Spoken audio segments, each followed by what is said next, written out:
ഒരിക്കൽ ഒരു കർഷകൻ്റെ കഴുത അബദ്ധത്തിൽ ഒരു പഴയ കിണറ്റിൽ വീണു. കഴുത കരയാൻ തുടങ്ങി.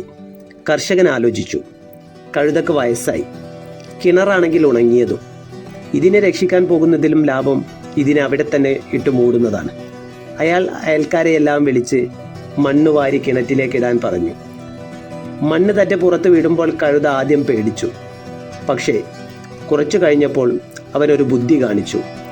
ഓരോ തവണ മണ്ണ് പുറത്ത് വീഴുമ്പോഴും അവൻ അത് കുടഞ്ഞു കളയും. എന്നിട്ട് ആ മണ്ണിന് മുകളിലേക്ക് ഒരു ചുവട് കയറി നിൽക്കും. അയൽക്കാർ മണ്ണ് ഇട്ടുകൊണ്ടേയിരുന്നു. കഴുത അത് കുടഞ്ഞു കളഞ്ഞു മുകളിലേക്ക് കയറിക്കൊണ്ടേയിരുന്നു. ഒടുവിൽ എല്ലാവരെയും ഞെട്ടിച്ചുകൊണ്ട് കഴുത കിണറിന് മുകളിലെത്തി പുറത്തേക്ക് ഓടിപ്പോയി. കർഷകനും അയൽക്കാരും വായും പൊളിച്ചു നോക്കി നിന്നു.